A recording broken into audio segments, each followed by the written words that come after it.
Hai teman Falburi, saya Radang Wahyudin. Kali ini kita akan mengulik potensi dolar Amerika beserta rival dan aset lainnya dalam segmen Monthly Outlook edisi Februari 2023. Di awal tahun, dolar Amerika mengalami kemerosotan sekaligus membukukan penurunan dalam 4 bulan secara beruntun. Pelemahan dolar Amerika terekam mulai terjadi sejak November tahun lalu, ketika The Fed mengakhiri masa agresif kenaikan suku bunga dari kenaikan 75 basis poin menjadi 50 basis poin di bulan Desember.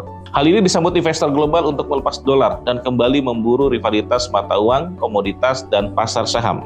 Kebijakan The Fed yang melandai ini tidak lepas dari penurunan laju inflasi Amerika. Seperti yang kita ketahui, akibat dari konflik di Rusia dan Ukraina, laju inflasi Amerika melonjak di tahun 2022 seiring dengan tingginya harga minyak dunia. Inflasi Amerika tercatat mencapai puncaknya di bulan Juni dengan 9,1% dan berangsur turun hingga inflasi Desember di 6,5%. Masih di tahun yang sama, Bank Sentral Amerika juga mengibarkan semangat menaikkan suku bunga sejak bulan Maret hingga Desember dengan kenaikan sebanyak 7 kali. Dalam rapat terbaru, The Fed telah menaikkan 25 basis poin menjadi 4,75%. Semenjak The Fed mengurangi porsi kenaikan suku bunga di November, di saat itulah mulai indeks dolar melemah. Dolar sempat menyentuh level puncaknya 114.70 di bulan September, dan ini menjadi level tertinggi dalam 20 tahun.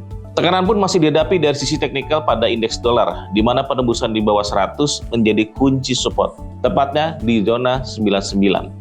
Apabila penutupan di bawah 99, maka ancaman penurunan selanjutnya akan lebih dalam lagi menuju 92. Kini, pelaku pasar global tengah dikhawatirkan dari serangkaian data ekonomi Amerika yang kurang bagus. Baik itu di Januari lalu, data non-farm payroll yang diperkirakan akan berada di bawah 200.000 pekerja, maupun angka sektor manufaktur dari ISM yang bertahan kontraksi di 47 poin indeks dan semakin tenggelam di ambang batas 50 poin indeks. Pasar pun akan menyikapi data bulanan penting lainnya seperti inflasi atau CPI yang dirilis tanggal 14 Februari di mana estimasi adanya penurunan dari 6,5% ke 6,3%. Yang tidak kalah penting, data ketenagakerjaan Amerika diperkirakan makin melambat dengan estimasi di bawah 200.000 pekerja.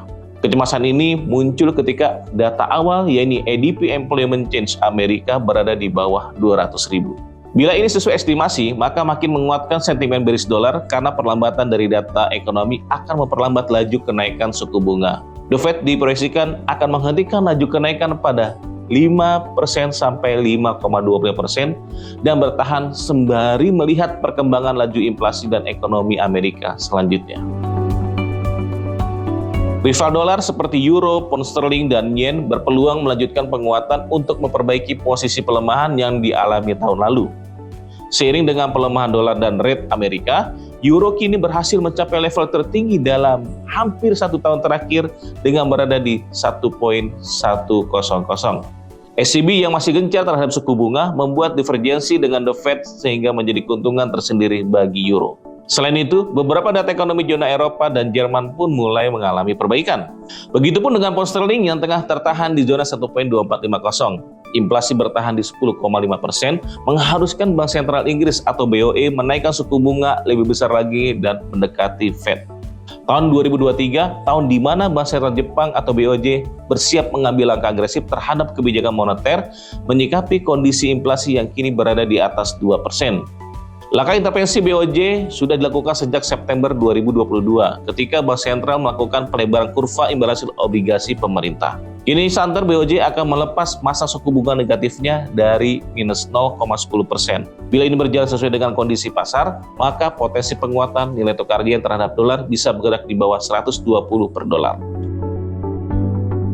Sekian untuk analisa kali ini, sampai jumpa di Monthly Outlook berikutnya.